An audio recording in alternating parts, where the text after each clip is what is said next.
1 week from today, Daniel is headed to Israel, and he has asked me to help him plan his trip.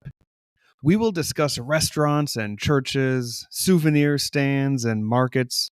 Where do you think Daniel should go? What do you think he should see? From Jerusalem to Galilee, and from the Dead Sea to the Mediterranean, we will explore the beauty and history of the Promised Land. Join us today for this special episode as together we plan Daniel's trip.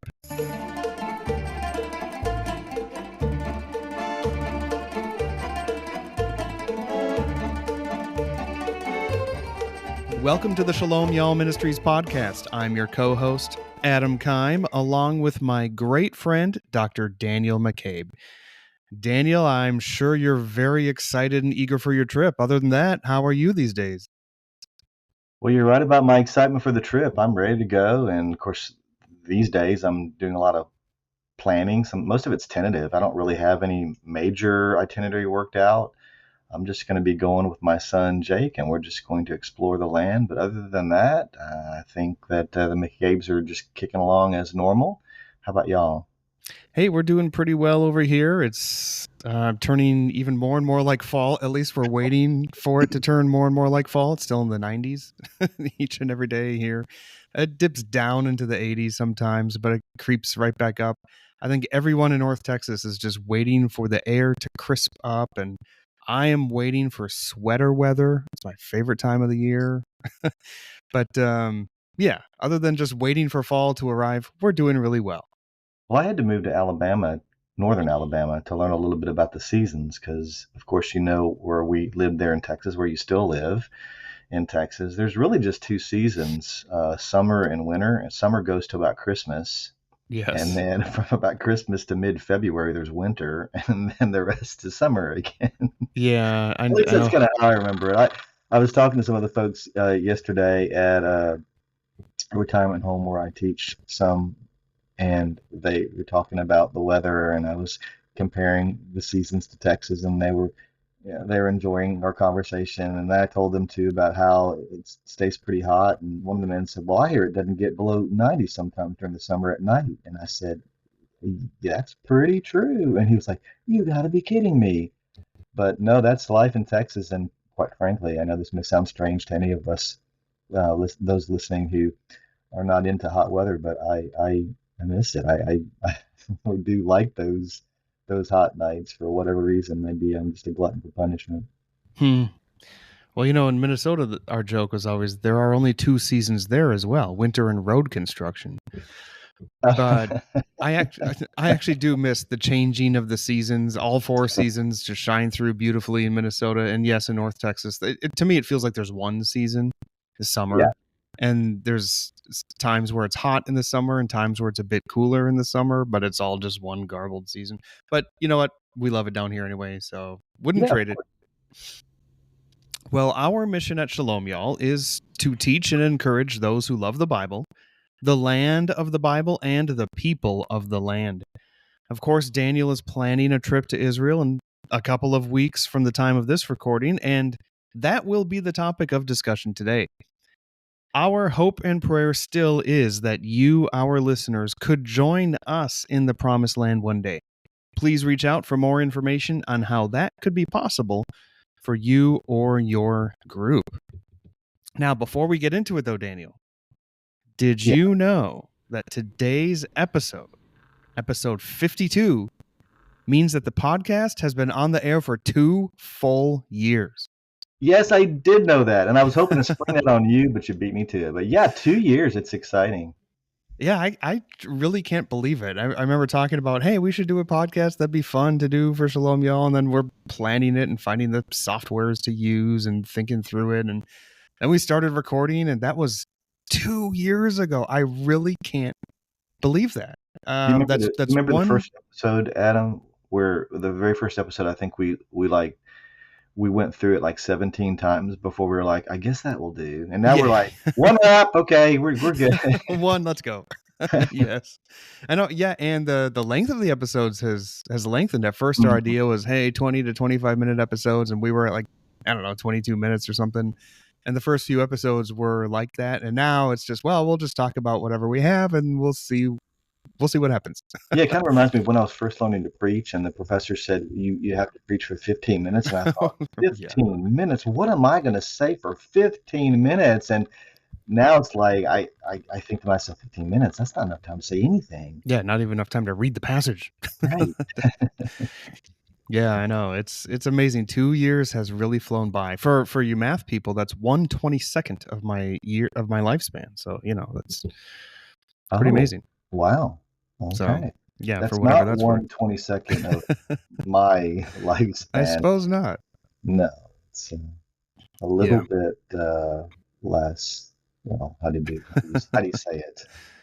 Smaller fraction, I guess. And Smaller, yeah, smaller I fraction. don't know. You're the engineer.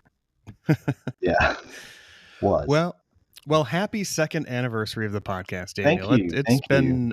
been a blessing for me. I hope it's been a blessing to our listeners. I know it has. To several people have tell me regularly that they caught the latest episode, or they need to catch up, or they listened to this random one, and they'll even have questions about it. And I know that it's encouraging some people, and that's really why we do it.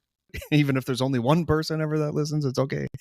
We have fun with it anyway, and I just trust that hopefully it's beneficial to somebody. And so 2 years and counting. Amen. Now, before we jump into our conversation and trip planning, Daniel, what is this week's trivia question? Okay, well, I chose a question that's related to geography in Israel. Seemed like it's appropriate since I'm headed there. Again, it will be from the time the podcast comes out. It'll be exactly one week. So I think you can get this one. You are pretty knowledgeable, but maybe I'll trip you up. You never know. You might. There's part of me that's like, oh, Adam will get it, and there's a little part of me that's like, maybe, just maybe I can get him to say the wrong answer. And then every time I have this little hope that maybe I can trick you and trip you up, no, you'll be like, no, it's this, and I'm like, yeah, you're right. So, in what biblical story, Adam, and all those listening, in what biblical story do we read about the spring or well of Harod, Harod? In what biblical story do we read about the spring or the well of Harod? Is it the story in 1 Kings 17 about Elijah and the ravens? Is it the story in Judges 7 about Gideon and his 300 men? Is it the account of Hagar and the angel of the Lord in Genesis 16? Or the story of Hezekiah facing the Assyrians in 2 Chronicles 32? Or is it none of the above?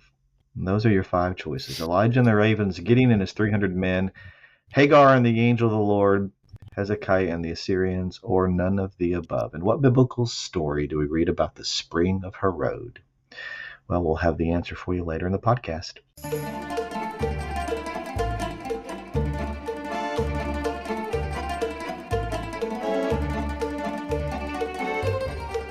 All right, Daniel, you have a trip to plan. I heard that you're traveling somewhere soon. I don't know where it could be, but I know it's to a destination that you have been hoping and attempting several times to go to. Things keep kind of tripping plans up, but you are finally able to make your way over to Israel a week from today. So, Daniel, what help do you need in planning your trip? You have all of your I's dotted and all of your T's crossed, and you know down to every second of every day exactly what you're doing? Well, no, I really don't. I've got what I do is sometimes I keep a list of things. Like everybody has a bucket list in life, we call them. And Yeah. so I sort of have a bucket list of Israel, but a lot of it is itty bitty little places that are out of the way that maybe only I think are fun, or maybe, you or our other board member, Richard Shacklett, he enjoys the little rabbit trails that I like to take sometimes with my groups. The last day of most trips that I take, I'll do a version of Daniel's Day, I call it, and I'll say, okay, you can stay and rest and pack or whatever as you plan, or you can come with me on Daniel's Day. And Daniel's Day is where I just go and I find whatever I want. I look at my little list and go, let me explore this. Usually it's around the Jerusalem area, since that's where we kind of head out for our last day.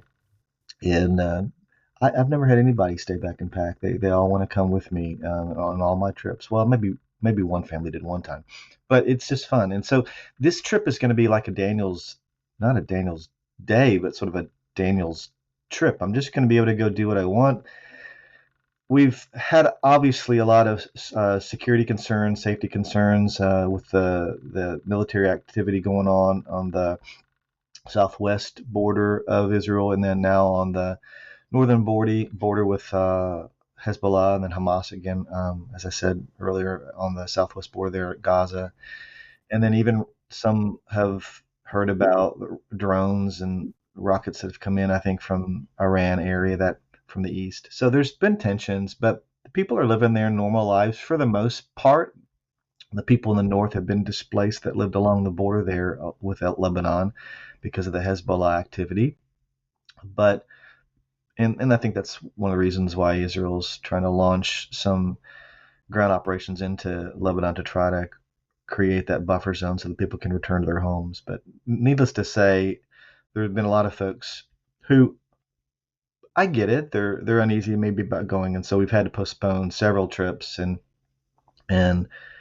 I need to be there. I love the land, I love the people, and so I'm going to head out there with my middle son Jake. He's willing to come with me. Last year, I took my oldest son Zach and a small group with him, but this trip it's just going to be me and Jake. Jake said he wanted to go to the Promised Land one day, and I said, "Well, I'd love to take you." He said, "Well, why don't we just the two of us go?" And I was like, "Well, maybe we should, since right now it's a little iffy, as I've said, on getting trips organized." So that's my plan, to go with my middle son to the Promised Land. Who have you gone? Have you gone with any family members or super close friends to Israel, Adam? I've gone with my wife once. Okay. She was able to come with me on my second trip, and that was on a trip where several friends and loved ones from our church were with us. Okay. So yeah, every time I've been to Israel, there's been at least a handful of good friends that have been there with me. Um, every time, extended kind of church members that we know and love, but don't know super well, but got to know better on the trip. But yeah, close friends, at least a handful every time. The best one, of course, my wife on our second trip. So yeah, I've been able to enjoy the experience together with people. Now, I still would. My ultimate trip to Israel still someday would be me and my wife. That we could just go and we could, rent a car and just go wherever we want and not have Yeah. other responsibilities except just being able to enjoy each other there. Could we double And date? enjoy. Yes, absolutely. We both would definitely be down for that. We attempted that, remember, a couple years Yes, we did. ago. We were planning to be there over Christmas or around Christmas time. Um, the four of us, and we were so heartbroken that couldn't happen. Now that COVID was already here, wasn't it? I think it was Christmas of 2021 we were trying to do that. Or 22. So it COVID had already reared its ugly head, and so I think Israel by then was kind of more or less dealing with it, and people were able Yeah. to travel back there. But I think it was another COVID flare up that really prevented travel there, if I remember right. But yes, someday the four of us need to be there together. Okay. Well, my middle son turned 18 not long ago, and so he's ready to go. He's excited. He's got the attitude that wherever you want to do, Dad, if you want to go exploring, I'll do that with you. So this is going to be a little bit of an exploring trip for me to see if there's some restaurants that future trips would enjoy, some sites that I've heard about that I haven't been to before that maybe people would enjoy. I typically try to get people to go to many of the key sites. I never do the same trip twice because I think that I try to take into consideration what people want to do, and if they want to go here or there, we'll go here or there. If they don't, we don't. I'll plan according to them. So I've just never had a trip where I get to plan according to everything that I want to do, and we'll see how it goes. I know you said, well, I'm going to finally get to go, but we'll see about that Yeah. because I'm scheduled to leave out on November 4th. And the reason why I mention that is because one of the airline partners that I'm using for this trip suspended their flights to October 31st. So needless to say, I've been watching the website every day going, I hope they don't suspend it. I hope they don't suspend it longer. And lo and behold, I get on the website 2 days ago and I see that they have suspended flights through November 15th. And immediately my heart sank and I went, oh, we can't go. And then I realized, oh, wait, no. This partner is actually only serving the second half of our trip. Oh, excuse me. Did I say November 15th a minute ago? I meant to say they suspended flights to November 10th, and we're coming home the November 15th. Oh, okay. And so they suspended flights through November 10th, but we're not using them to go over. We're only using them to come back. And so it looks like we can get over. But if they suspend it any further, then we can't get back. So I've told my wife just to prepare for the fact that I may have to just live there, my son and I, for a while, and we'll see about getting back. So at least that was I a have question. Yeah, that was a question that I had for you: is what airlines are you using? Because obviously it's more or less dependent on them as they get skittish, of course, from flying in and out of Tel Aviv. What airlines are you using? Well, I'm flying 3 partner airlines. We're using as our base airline United. That will be the flights in the U.S. And then on our trip over, it's Lufthansa. They'll fly into Tel Aviv. And then on the way out, it's Austrian Airlines. And so we'll see if Austrian doesn't extend or suspend their flights, then we can get out. If not, then we'll have to depend on Austrian Airlines' willingness to work with me to get me out. And I called the people at United just to see what they said, and they were like, no, don't even talk like that. We'll get you home. And I, all right, we'll see. Yeah. Yeah, they don't want to refund my money, so hopefully we'll see. But right. I'm looking forward to the adventure. Maybe that's a little bit more adventure than I want, but that's what we're hoping that we can get out. So. Well, good. Yeah, a friend of mine asked me, is Daniel McCabe able to go, and what airline is he using? I said, well, I don't know. He's probably renting some random puddle jumper and sneaking across the border or something. How else are you going to get over there with all these airlines canceling stuff? Exactly. I'll just take a raft and float across the Atlantic and through the Mediterranean. Yeah, hey, that'll work. But I need to be there, and I want to be there so I can see what's going on the ground, encourage people as well, and that part of my heart is there. It just needs refreshing from my worship time in the land of Israel. So, but I asked my son, and I'll ask you this question too. I asked my son, what's the one thing you want to do in Israel? And I'll give you his answer here in just a second. And he only gave me one thing. He said, you can do anything else that you want, but here's the one thing I want. What's the one thing you want to do in Israel, Adam? Well, I mean, if I were going over at a time like you are, and you're unfortunately limited, you can't go everywhere you want to go just because of military activity or whatnot, other concerns. Like you can't go near the Bank right now. Right. So they're can't go up into the northern part of the country, right? Yep, that eliminates Shechem, Jericho, Bethlehem. It eliminates so many great places. But you know what? A trip to Israel is a trip to Jerusalem is never wasted. If the only place you ever get to go is just, we're just gonna have to stay in Jerusalem the whole time. Okay. You know what? It's not bad, right?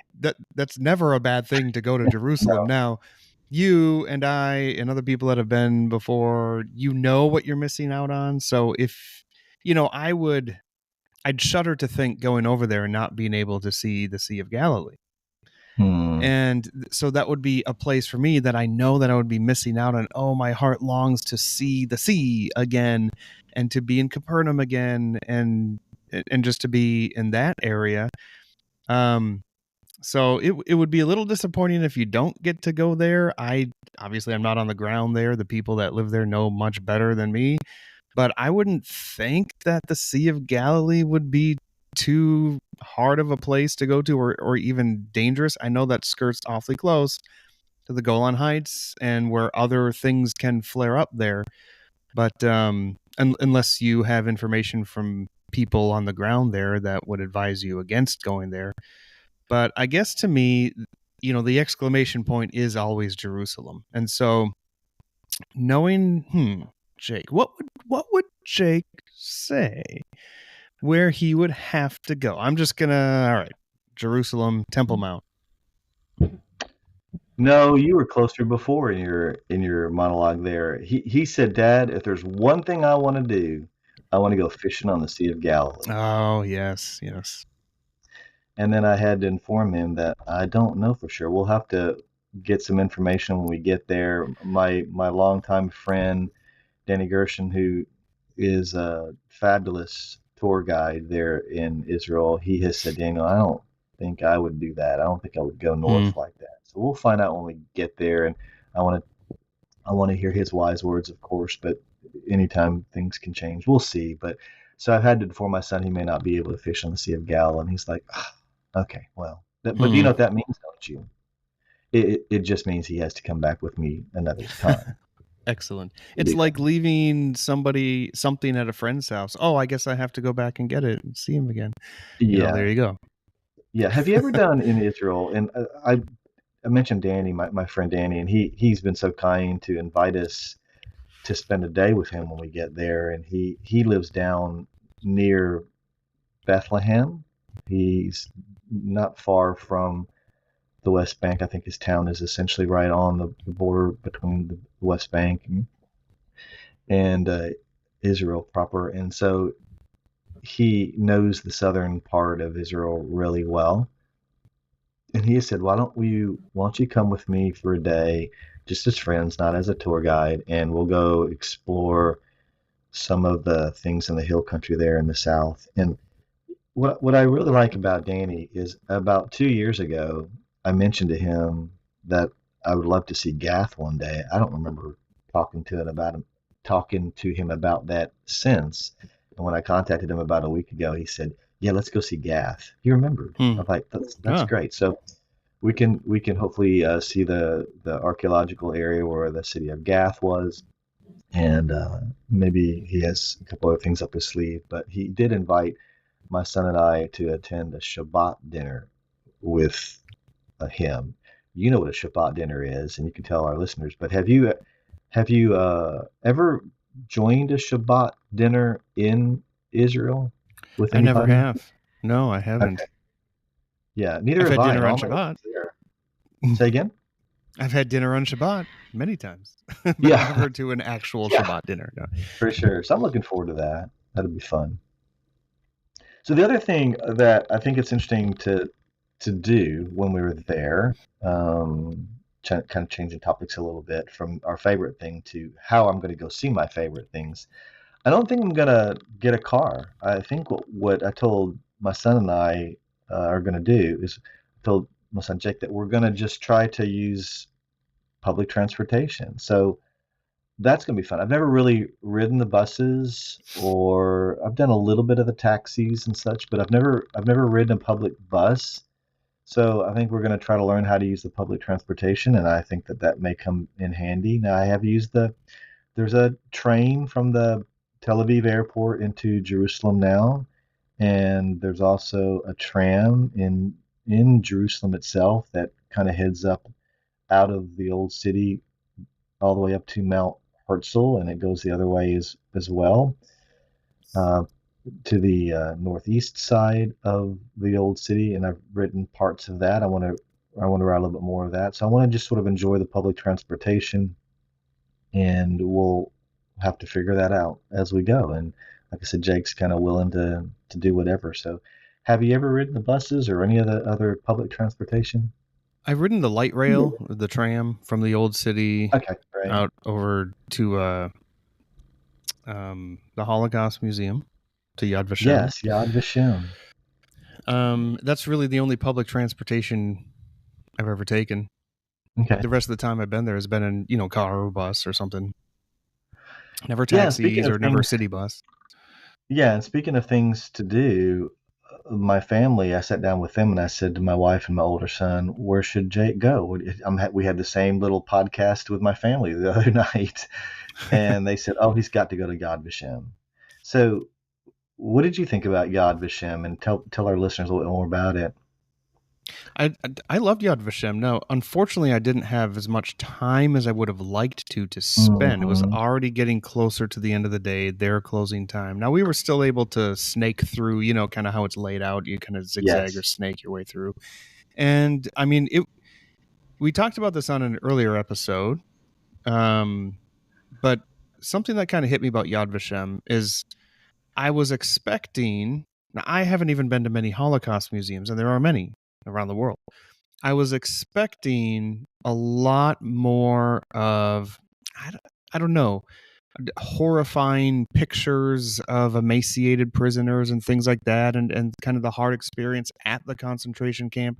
There wasn't as much of that as there was really learning about the stories of people and the context of what led up to those times. And yes, during those times and even after those times, the aftermath and the fallout of the Holocaust after World War II. And there were a lot more kind of personal stories of people involved, which was great. It was a nice surprise. Right. And there was still, of course, pictures and other stuff that you would expect to see, but you really did come away appreciating the gravity of the historical context more.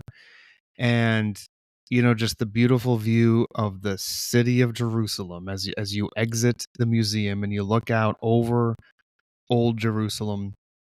And as somebody who appreciates and longs for the future of what God will do, it's really uplifting looking at the city where God has chosen to place his name and where the Lord will return and rule in righteousness and justice and peace.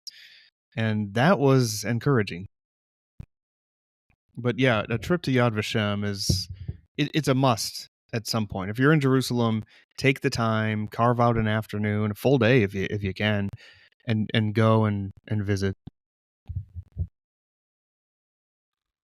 Well, Yad Vashem is situated on Mount Herzl in Israel. Now, keep in mind, Mount Herzl, mountains in Israel, at least most of them are really more large hills, but Mount Yeah. Herzl is named for a very significant man who was instrumental in kind of sort of pioneering the vision for the land of Israel. And there's some places up there also about his life and um, his journey in accomplishing this great feat, or at least stoking the fires that grew to be the blaze of the hope of having a return to the promised land. Hmm. So I want to see what we can maybe find up there as well. But let me change directions a little bit and tell you one of the places that I'd like to take Jake, my son, is into the Judean wilderness to kind of see it. And there are some major places you can go. And we're going to go to see Masada, Mm-hmm. but we could also see like En-Gedi and Qumran. And so I don't know how many of those sites have you seen, but I'm not trying to decide between En-Gedi and Qumran. What do you think I should do, or what did you like about Masada? Just gravitate to any of those three sites and tell me what you know or what you think and what folks might find interesting. Yeah, they're all in the same area, of course, in the Dead Sea. And Yes. Masada, I think, is the biggest must see of all of them.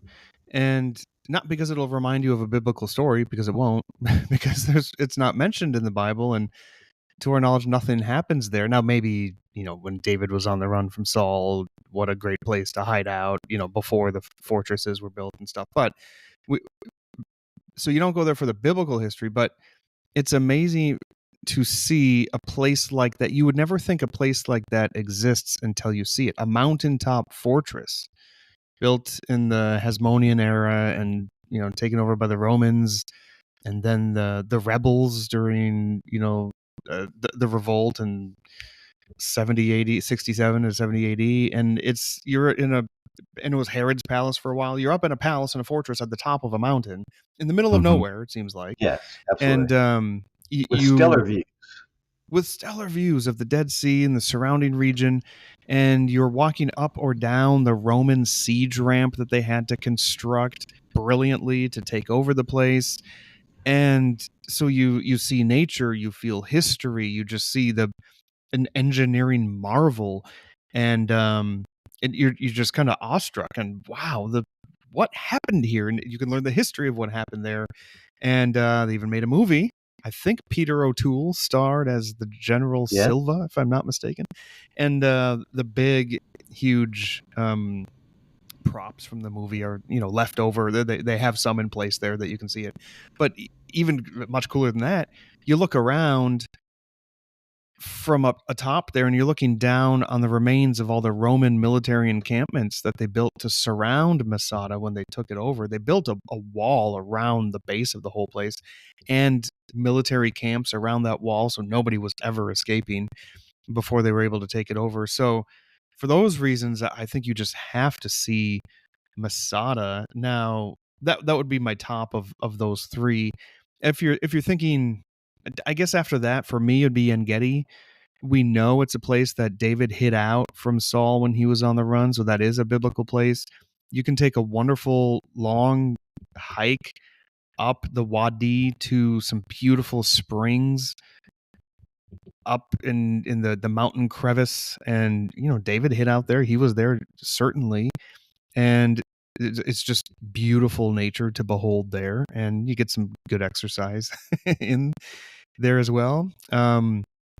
Qumran for some extra biblical history. You learn a lot about the Essenes, perhaps other communities, and that's the area where the Qumran caves are nearby, where the Dead Sea Scrolls were discovered.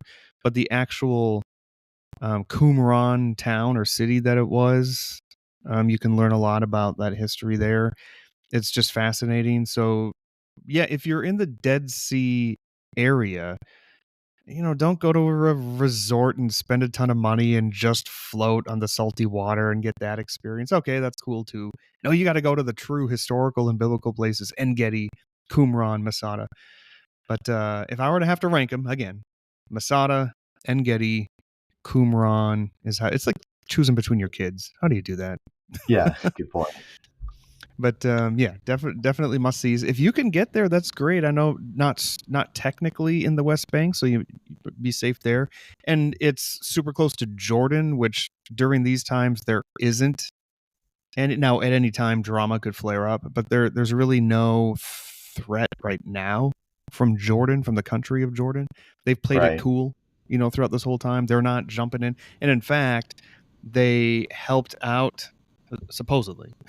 They were willing to shoot down some rockets from the sky, not in the most recent Iranian big barrage, but from one before. So it's rockets that came from Yemen, the country of Jordan. I think, if I'm recalling correctly, stated, we're going to help the U.S. shoot these out of the sky for you. Like, they're not antagonistic against Israel. And not to venture into politics, I'm not going to do that. But not everyone in that area would be so keen on poking the bear. A lot of places aren't really interested in trying to go to war with Israel. And if you, besides Iran, no legitimate states are threatening Israel right now or waging war with them. It's Hamas and Hezbollah from the Gaza Strip and from southern Lebanon. It's anyway, all that to say, if you're close to the Jordanian border, I trust that you'll be able to, to see a lot of things along there. Now, of course, most of the West Bank is right along the Jordan River and the Jordanian border, but Masada and En-Gedi, Qumran, those should be very safe places to go see. Okay, yeah, I think I'm leaning towards what you're saying, so that's kind of helping push me over the finish line about En-Gedi. So there is a snake path that takes about an hour to walk up to Masada, and I told my son maybe we'll walk up there, but maybe we'll just walk down and we'll see. I don't know. It's 30 minutes down, 60 minutes up, so we'll see Dad's energy or whatever, but that's gonna be fun. But the En-Gedi hike too. That's a lot for Jake's dad to do, but we'll see. You're a lot younger, you can handle it. So let me also transition to another place I'm going to be spending a lot of time, and that's the old city of Jerusalem. Of And of course. course, the old city of Jerusalem is broken up into 4 quarters. There's a Jewish quarter and an Armenian quarter. Both of those are the two almost identically small quarters of the city. Then there's a larger Christian quarter and a much larger Muslim quarter. And then just south of the old city is the city of David, where David first settled. He was able to defeat the Jebusites, and that's where you can see some of the oldest archaeological digs and structures and history of Israel. And then just east, of course, of the Jewish quarter, back within the walls of the old city, is the Temple Mount. So we could probably spend a whole episode on this, but Adam, give me 4 or 5 either places that you'd like to see and haven't seen, or I got to see. Obviously, most of the places there I've seen, but is there some little place or a falafel stand or some out of the normal walk that I need to just go see, maybe in 1 or 2 or 3 or 4 of those quarters? Just give me any good stuff you have, and I'll add it to my itinerary if I can, or businesses or anything that comes to mind. Where should I go? Well, one place you should go it's in the Jewish quarter. Now, there's a bookstore in the Jewish quarter, southern part of the Jewish quarter. I can't remember some of these, like the specific names are not going to come to me. So I'm going to describe to you. I'm going to paint a picture of where it is, and you might pick up on it. People that have never been to the old city, they'll have no clue. You're walking from the Jaffa Gate towards you're through the Armenian quarter. Okay. And then you're hanging a left to get into the Jewish quarter. And then you're kind of on that. You're going to go through the Cardo. Okay, where all the nice ritzy shops are. You're going to come out of the Cardo into the open air place, and you're going to go up that little staircase, and you see the market ahead of you, the giant synagogue. Remind me of the name of it. The big synagogue in the middle of the Jewish quarter. Yeah, it's called. Boy, I know it like I know my son's name. It's the Ruin Synagogue. What's the Hebrew for it? But yeah, it's. Oh my goodness, how do I not know that? I'm going to pull up Google Maps here. I'm just going to fire it up because I'll tell you. Give me a second. I'll think of it, because it's like it's not. Right, and the name is on the tip of my tongue too, and I can't believe I'm not thinking of it. But so you head south from there, and then picture going from there as you're going to go to the Temple Mount. Okay. And you're about to walk by, where they have the golden menorah under the glass there. Sure. You can picture it in your mind. Off to the right there's that main stairway that heads down by that golden menorah. There's a bookstore there. I'm going to fire up Google Maps as I'm talking. Oh, I think I know the name of the bookstore. You would think I would. Ellie the Scribe. Yeah. Yes. Is it Moriah Bookstore? That's what it is. It's okay. Ellie the Scribe, and just to see what they have. Oh, okay. It's the Herva Synagogue for one. Yeah, which means ruin, and I knew the English. I just couldn't remember the Hebrew. Yeah. Yep. And so you go visit Ellie the Scribe if he's still there. I mean, he's an old staple, right? But he's a trained scribe. He's like the real deal. Whatever they do, and then there's scribal stuff there, and he will, you just tell him your name, and he'll write you a scroll with your name, and he will pick out a Bible verse. Right. You don't pick one out. He's going to pick out a Bible verse, Old Testament, of course, that corresponds with your name in some fashion. And and I don't trust Ellie too much on that one. But one time we got a scroll for a friend, and his was the most random verse. Now I like every verse of the Bible, right? Of course. There's no bad verse of the Bible. Absolutely. But he looks up his verse, and it has like nothing to do with anything. It's the most random type. Like, and then the Amalekites were smitten with a great smiting or whatever. I'm like, hey, that's kind of a cool one. But anyway, he'll on I don't know if it's on vellum or parchment or some cool product that he's putting it on, but there's your name, beautiful in Hebrew writing, and a verse there. But there's other souvenirs too, and there's some old books there, and you can. It's a great place just to hang out and just to see what they have. Okay. But visit Ellie the Scribe there at the bookstore. It's right. You're talking about the bookstore that's right there by the new location of the Temple Institute. Yes, that's the one. Okay. Yeah. I'll have to walk in there and see. I've seen Moriah. The name. Yep, it is Moriah. That's right. Okay, all right. Because You're telling me Okay, that, good. and That's a good that's what tip. I'm I need to go remembering. there. All right. Yes.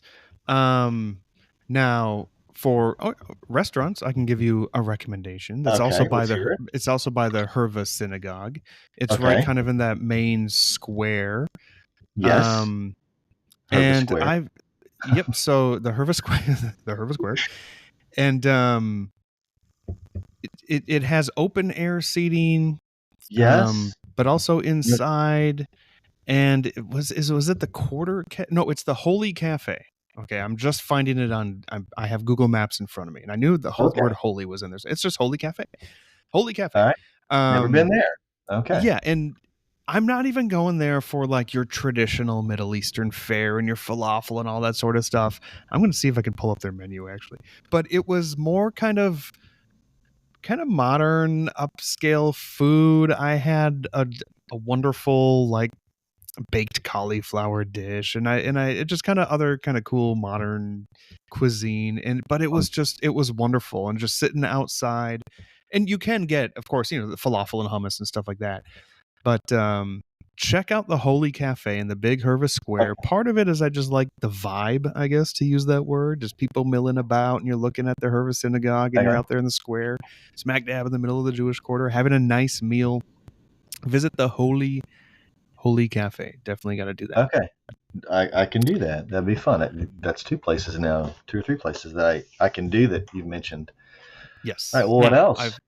I've talked about this place before because it is my favorite coffee shop in the world, and you know that I'm a coffee shop connoisseur. Adam, I don't drink Um, coffee. yeah, but hey, it's never too late to start. That's where you're going to go with this one. Okay. Then All of course right. that's where I'm going to go with this, but no. Even not just for the coffee, they have like in the back room they have a model of an old city from one of the eras in history. You're going to go to the Christ Church Coffee Shop. Okay. And that you're going through the Jaffa Gate. You're heading south as if you're about to go to the Armenian Quarter. You're passing by the Tower of David on your right, which has nothing to do with Okay. David. It's actually Herod's old palace, and that's another place I'm going to talk about in a minute. But you're going to walk right by that, and across the street from the police station is the Christ Church Coffee Shop. Now they're a little hotel as well, but they just have the best coffees, the best pastries. It's a really cool, comfortable place to just hang out for a while. And I don't know if the same guy is still there, but every time I've been to Jerusalem over the years, it's the same guy with kind of longer hair, youngerish guy, but he's so gregarious and kind of out there with his personality. And he just has a way of welcoming everyone in, and he's just having a grand old time. I never caught his name or anything, but it's just his face is in my mind. But go to the Christ Church coffee shop in technically the Christian Quarter. Okay. Thank me later after you try coffee finally, Daniel, and start drinking coffee. Then we can Yeah, finally doubt have it, coffee but okay. together in Jerusalem. No, There- that's right. Well, then There's get a date pastry, pastry. so we're good. Yes, Okay. Yeah. yes, get a date pastry. And what's this about a model? You said. So okay, there's I've seen different models. Now, of course, at the Israeli Museum, they have the big open air model of Jerusalem from Jesus' day, or Second Temple Jerusalem. And they Right. update it as they find new findings. We've talked about this before in the podcast. But I've seen a few other different models of Jerusalem in different eras of history, just in random back corners of the city. It's crazy. Um, I don't know if it's at the Temple Institute or some other smallish museum. There's a cement pour of just the hills and valleys of Jerusalem. Do you know Well, what I'm talking I about? saw something like that years ago. I think I saw something like that about 20 years ago. It was in like a side room off of the Citadel Yes. Museum, Yeah, that's and exactly forgot all about that. But it's but I I thought you mentioned it. I thought you were going to say there was something at the coffee shop that I needed to see, but you were there just. is, and I'm gonna come back to that. Oh, But okay, one of the gotcha. models of Jerusalem, now this cement pour in the Citadel Museum, it's just the hills and valleys, which as a geography guy, I'm like, yes, I wish I had one of those in my backyard. I'd play with it all day. No buildings, no nothing, just hills and valleys, just the terrain. Um, I say that to mention that there's another model of the city in the Christchurch coffee shop, but I'm trying to remember of what period in history it was. It was more recent. I'm thinking like the 1800s or Okay, something early 19th century. But, Jerusalem, of course, has changed so much over every time period. Oh my goodness, yes. And obviously you have your mainstays, Church of the Holy Sepulchre, Temple Mount, things like that. But other specifics of the city have just changed so much over every decade and century. So anytime you can see a snapshot of what the city was like in any given time period, do it, learn. And it's just, to me, it's fascinating. So then, speaking about different time periods of Jerusalem, a place you have to go, and I guess this will be my fourth. You asked for five. This will be my fourth. Yeah. This isn't, this is kind of a more tourist attraction, but it's the Tower of David Museum. It is, so the Tower of David is right near the Jaffa Gate. It has nothing to do with David. David was not buried there. He never saw the tower because in David's day, nothing was built in this part of the city. This is on the western hill, and David's city was on the Ophel, southeast of here. Mhm. But the Tower of David is one of the foundations. What's there, what you're seeing, is left over from a tower. I think it's Phaziel. King Herod named towers after his beloved people, including his beloved wife that he had murdered because he loved her so much. He was crazy. But what you're seeing is the Tower of Phaziel, I believe it is. But it's the Tower of David Museum. It takes the ruins of Herod's old palace, and they've turned it into a museum. And as you wander through it, the displays there highlight the different eras of Jerusalem through history, all the way back from pre-Canaanitic times through Canaanite times, through the Iron Age, for the regathering, the Hasmonean period, Jesus's day, Roman era, Hellenistic era, Crusader period, and you're wandering through this and you're learning so much, but you're wandering through Herod's old palace. I mean, in actual ruins of an important location from Jesus's day. And it's just a great place to learn about history. It's just a lot of fun. I love it. And certain nights they do a really cool laser light show that just showcases the history of Jerusalem. And I think I've told this story before on the podcast, but my very first time ever to Jerusalem, you can't help but just to be awestruck by where you are if it's your first time ever. I can't believe I'm in Jerusalem. It's the center of the world. And I didn't get Jerusalem syndrome, which is, I guess, a bona fide condition that psychiatrists have identified. Some people go to Jerusalem, they're so overwhelmed with the experience, they go crazy. And some people have thought they were David or Jesus or something. They lose it. They go crazy. It's called Jerusalem syndrome. Yep. I didn't get that. It's thankfully. a real thing. Yeah. It's a real thing. But I stayed in the Gloria Hotel, which is right across the street from the Tower of David Museum. And it's late, and we were tired, and I'm drifting in and out of sleep. When you're kind of super tired, half asleep, half awake, your mind does crazy things.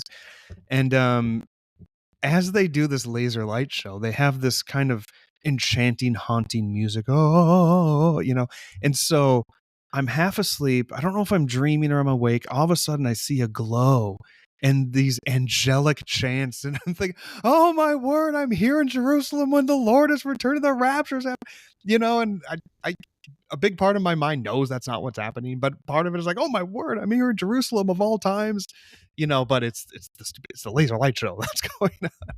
But anyway, that's just kind of a funny story that happened to me with the laser light show. But the Tower of David Museum, I think it's a must see, and let it surprise you with how much you'll learn and how much you'll appreciate about the city of Jerusalem as God has worked through history. Now, you asked for a fifth, and oh my, what do I say?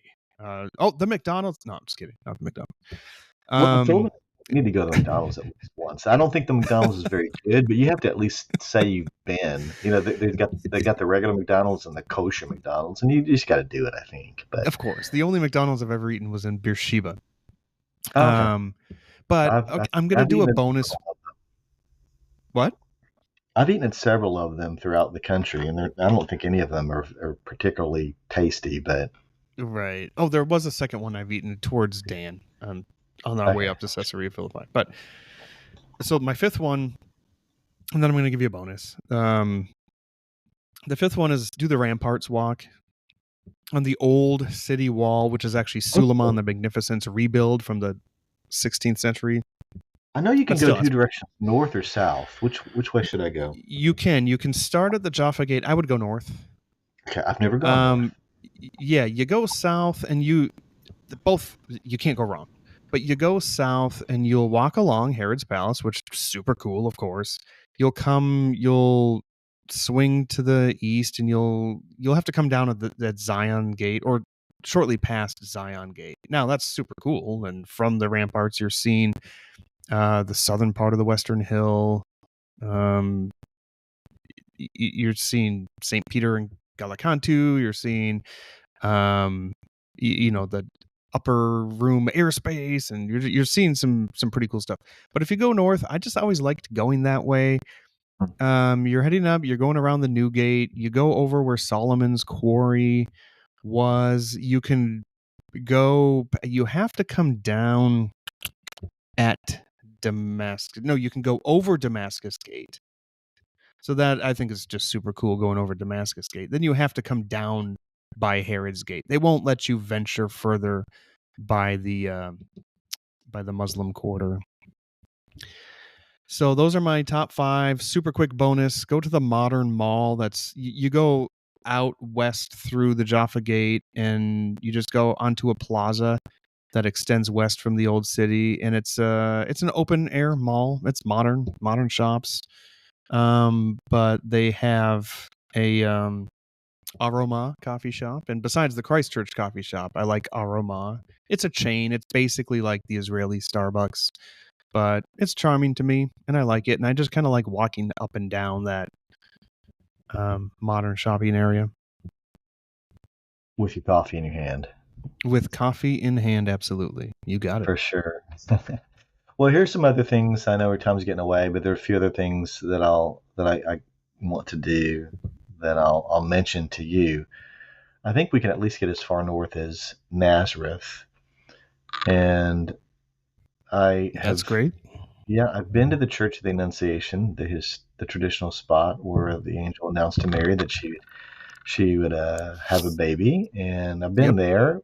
Been to Nazareth Village, which is a fantastic sort of first century reenactment of what Nazareth would have been like, and it's by Christians who are very active in their faith in Christ, and so it's a marvelous oasis of faith there in the area.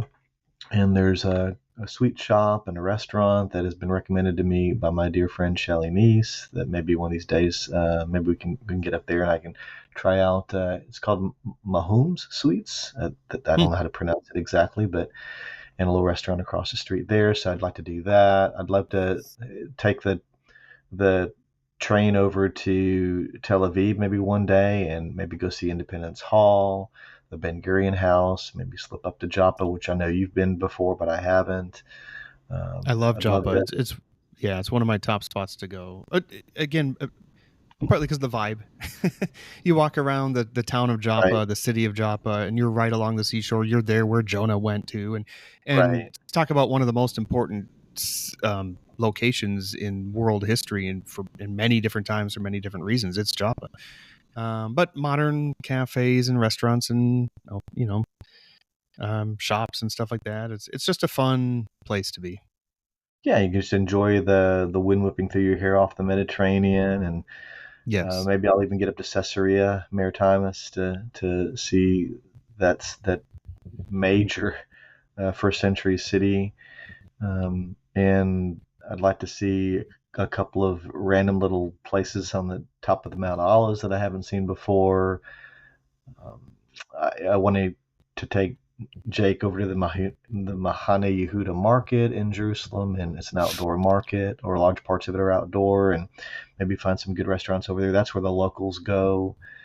I definitely want to take him back to Hezekiah's Tunnel where I've been before, but there's some other places that I want to explore and eat at. I've never been to Lena's Hummus, which I've heard is really really good in Jerusalem, and there's a couple of other restaurants that I've heard good things about in Jerusalem. One's called spaghetti, which is kind of a play off of word of spaghetti, I guess, or maybe that's the Hebrew word for spaghetti, and they just call it the spaghetti would be the plural of it. And apparently they have some really good spaghetti and other Italian dishes, and so there's a lot of places I could go. I want to check out some random little spots, like where the IDF tried to make their way into the old city of Jerusalem in 1948 to relieve the Jews that were there under siege during that War of Independence, and they set a bomb off there right near Zion Gate. I've never looked for or found the location where the bomb went off, but I've been told you can see it, and just little random things like that. I haven't noticed the mezuzah there before on Zion Gate. I want to check that out, and all these little tiny things that just add, I think, just joy to my heart to find them. But I don't think I'm going to have time to do everything, but I'll have to swing my son by some of my favorite souvenir shops. I know that a lot of people like Alibaba souvenir shop off the Christian Quarter Road, and you've probably been there before. And Yep, I Alibaba hope, definitely is a place you got to yeah. go. That I guess that'd be my sixth if I kept my list Oh, going, okay. and because you'll get your free Yeah, baklava and little lemonade or whatever they serve you. yeah, yeah, for sure. And I do, I haven't seen St. Peter of Gallicantu in many, many years. I want to kind of go back there Yeah, and that's a explore great spot. there. And yeah, there's just too many things in Jerusalem, and what we may have to spend a majority of our time there, given the concerns. But I'll learn more about the security concerns and such there, and it'd be helpful for me to be able to explain to people uh, what to expect, and whether or not people could and should at least feel comfortable going to the places I've gone before. But I've talked way too long, and we probably should wrap this up. But Very good. um, Yeah, I know we didn't get nearly to as many things as we'd like to talk about, but time is getting away from us. That tells me that we'll have to have an episode after the trip to talk about what yeah, you've got to okay, do. let's do Yeah. that. All right. Okay. Well, we'll look forward to that one then. And Daniel, blessings and safety on your trip to come.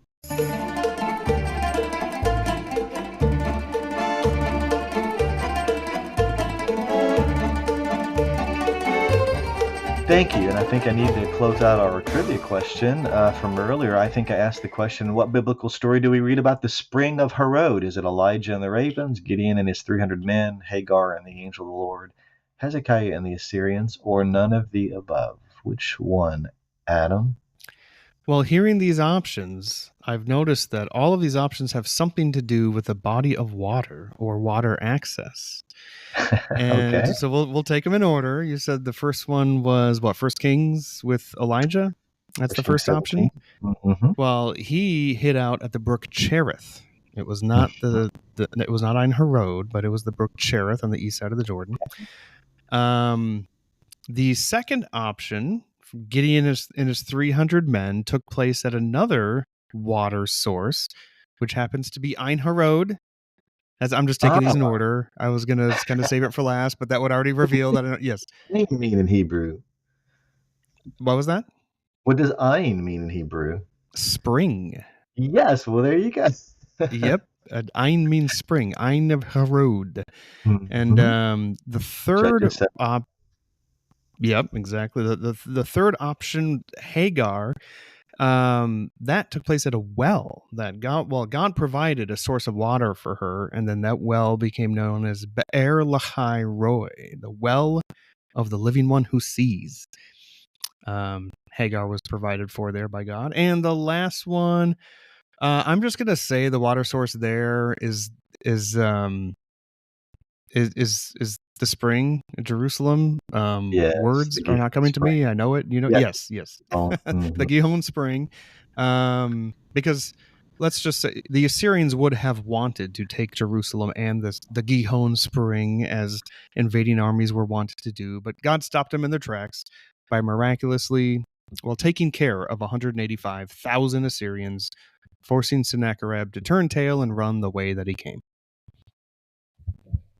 What's the water source for none of the above? None of the above. The water source is the Brazos River here in Texas. It has nothing to do Okay. with any of those options. All right. Well, we truly hope that you have enjoyed this discussion on planning Daniel's trip to Israel. He's going to have to do more planning after this episode because we, again, didn't talk about all that we wanted to, but we can't wait to hear the report of his trip that, Lord willing, he will be able to do with his second son.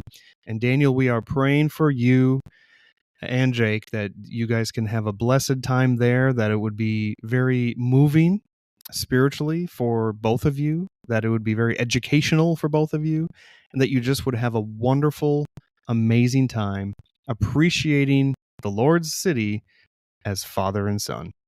Shalom, Thank you. y'all. Shalom, y'all.